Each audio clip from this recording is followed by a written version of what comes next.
Hello, good morning, good afternoon, good evening, wherever you are in the world. It's Jose here, welcoming you to another episode of Amazing Worlds, where today I am going to be reviewing the Rain Wild Chronicles by Robin Hobb, which is the fourth mini-series within the realm of the Elderlings saga. So we've got the prior three trilogies, and then here we've got a tetralogy. So we have Dragon Keeper, Dragon Haven, City of Dragons, and Blood of Dragons. So, very briefly, I'm going to talk about how this series fits into the overall realm of the Elderlings. A very brief plot summary, and then my interpretations and my thoughts on these miniseries.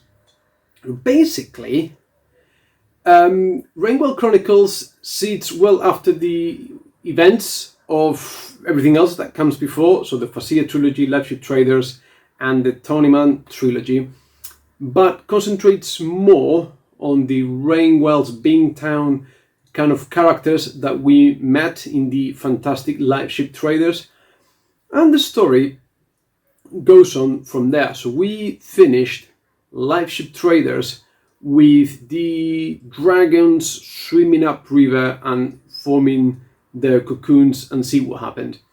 In Townyman, we kind of reference that these dragons are malformed and they are born stunted.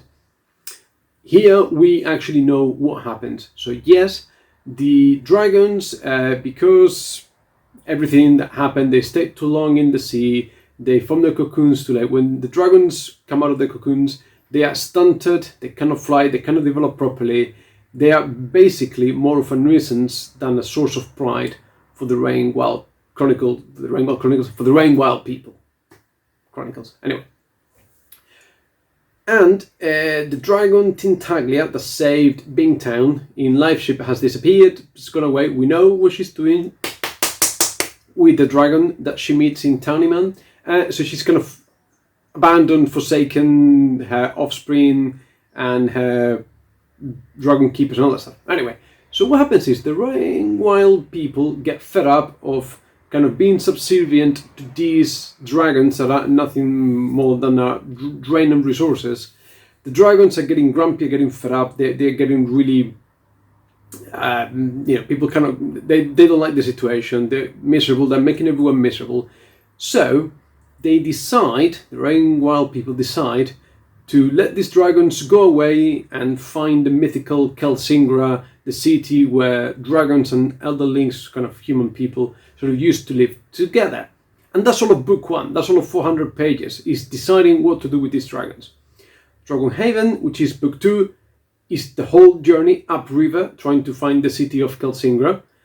And then the third and the fourth book is kind of the meaty-beaty, the plot, what's going to happen here, our antagonists, what's going on, because the Duke of Charles, however you pronounce it, this other country person, king, is dying, and he's been told that dragon blood, dragon organs will make him live longer, so he wants to go and fetch these dragon parts. Obviously the dragons are not too happy about it. So anyway, so that's that. That's and the whole book, like the first book, is 400 pages just to decide what to do with the dragons. Now that seems like an awful lot of nothing happening there, which is true. Nothing happens at all. However, it's a great book. I think Rain Wild seems to sit low in people's estimation of within realm of the Elderlings. I really enjoyed it. I think it's probably my second favorite sub-trilogy within Elderlings, probably second to Lifeship Traders. And the reason for that is, in book one, what you get is Robin Hobb's masterful treatment of character. So, to accompany these dragons on this quest for the mythical city of Kelsingra, they sort of ask for volunteers, and you have all these misfits of the town, these young teenagers who are malformed as well themselves, who are kind of touched by the Rain Wild, so they've got like kind of growths and kind of, they've got reptilian features to them that makes them not be sort of seen upon, to the point where one of our main characters, or our main character, when she was born, she was so malformed and so reptilian that what they do in the Rain Wilds is to actually kill those babies. They because they're too far gone, so they never, they're not going to live long. They cannot reproduce it, so her father decides that he's not going to have he's going to keep his daughter and raise her. So you got all these teenagers who are kind of shunned by society, who decide to accompany the dragons and form a bond, each one with a dragon, and go on this journey. So what Robin Hobb is doing is creating character. He spends a lot of time giving us the motivations for these characters to do what they decide to do and get us to understand. And that's the genius of it. And then you really create that bond, and you really understand these characters, and you really care for them because she spent the time, and it's not tedious time, it's not boring time, really getting us to know these characters and what pushes them to do what they do. Which is what Robin Hobb does best. It is absolutely fantastic. So you have a lot of that in book 1 and in book 2. Alongside these shunned teenagers and the malformed dragons, you have a boat, a river boat, a life ship, like the ones we saw there, kind of like a life ship, not quite, but almost there, with the captain that is accompanying these dragon keepers and dragons, and our other main protagonist, which is this lady who is a sort of student of dragon law. She's kind of the dragon expert, so she's going there in an advisory capacity. But she is running away from a broken marriage for reasons. And she falls in love with the captain, and so on, so on, so on. And eventually, at the end of the 4 books, we do have a great confrontation, which is kind of the first time that Robin Hobb does some kind of battle scene, although not really, because when you've got, spoiler alert, dragons racing a city, there's not much, it's a fairly one-sided battle. But anyway, so that's that. Now, it is great, I say, continuation, and the more you read about Realm of the Elderlings, and the more you read these separate trilogies, the more the whole story comes together. So everything makes a lot more sense. And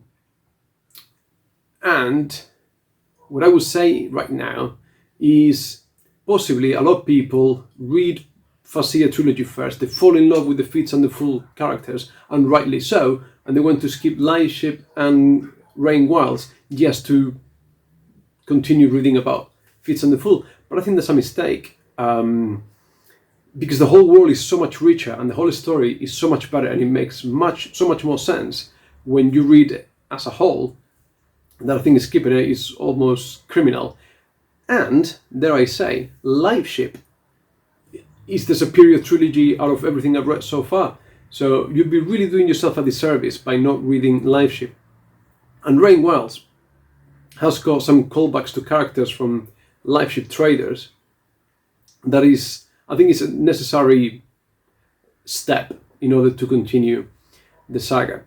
Now, I've talked about how wonderful Robin Hobb is at creating characters and giving them motivations.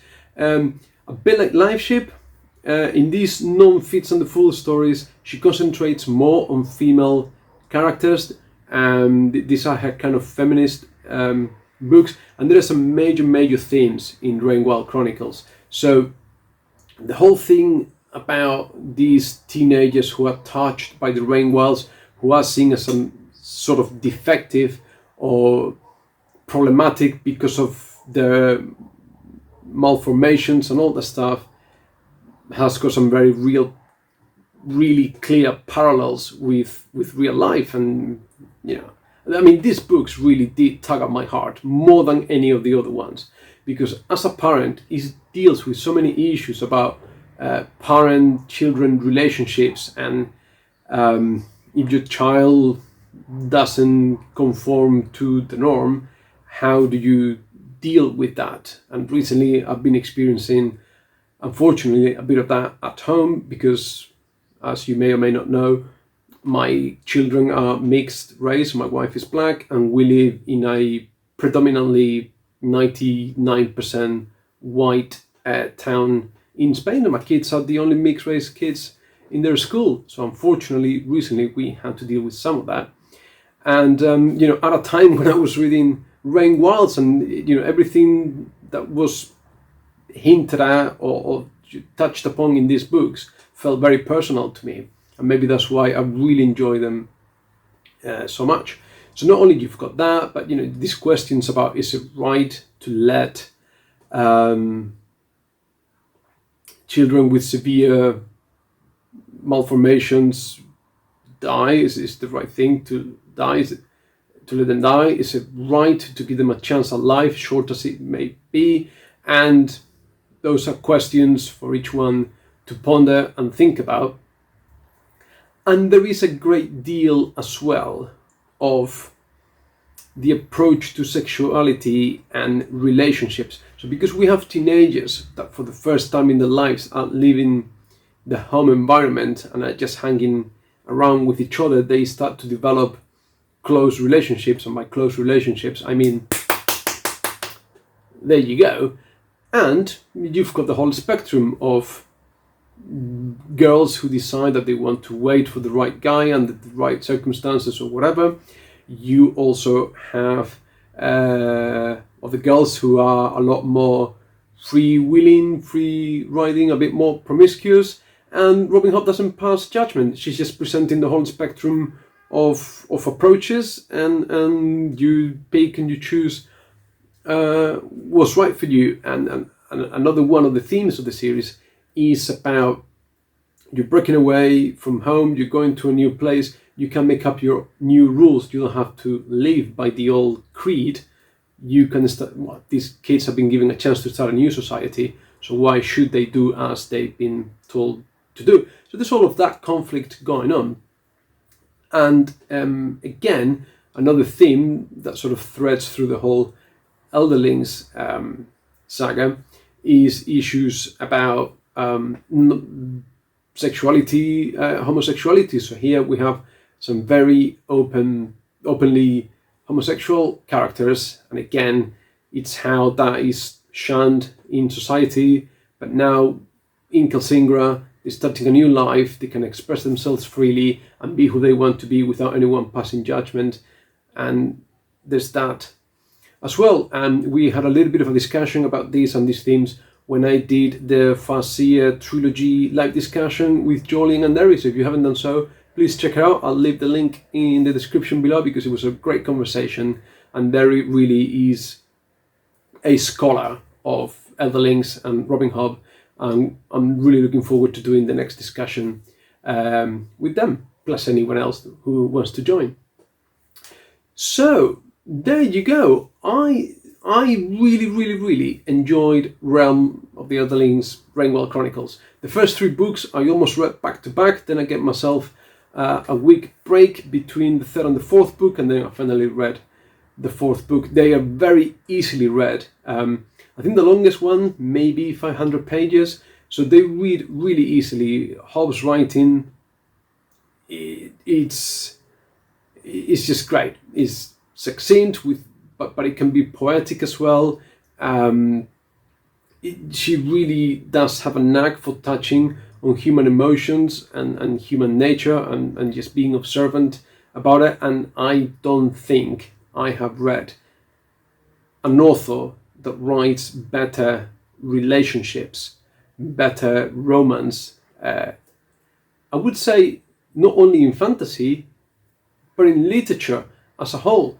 I think Robin Hobb may be becoming one of my favorite authors of all time, because even though she's writing in what people may perceive as the confined constraints of a fantasy world setting, she's writing human stories about human nature, a bit like, and she may suffer from being a fantasy author, a little bit like Sir Terry Pratchett did with Discworld. He is a fantasy author, but actually what he's writing about, if you can get past the dragons and the elderlings and all that kind of stuff, it is really profound, and the more I read about Elderlings, the more I like this series, becoming one of my favorite ones of all time. Now, obviously, there's many more things to talk about, but I don't want to make this video any longer than it needs to be. I want to keep some things for the discussions, but also I was happy to see that in Rain Wild Chronicles, our main antagonist is probably the best antagonist that Hobb has written since the beginning of the series. So Trader Hest, who is the husband of this lady scholar of the dragons, is our antagonist. But finally, it is not an stupid evil for the sake of evil antagonist. He's got his own motivations. He's doing things for his own reasons that are valid to him and that we understand as a reader, even though we may not share them. And what he does is consistent with the personality that has been created for him and presented in the books. So I think all round, it is a really good book series. Now, potentially, it could be read on its own. There are callbacks to past events in Lifeship Traders and the Tournament, but it could conceivably be read on its own. But it makes much more sense to be read in the greater context of Elderlings and in its right place. Certainly not a starting point for the series, but capable of standing alone in its own merit. So anyway, this is all I had for today. Thank you everyone ever so much for watching.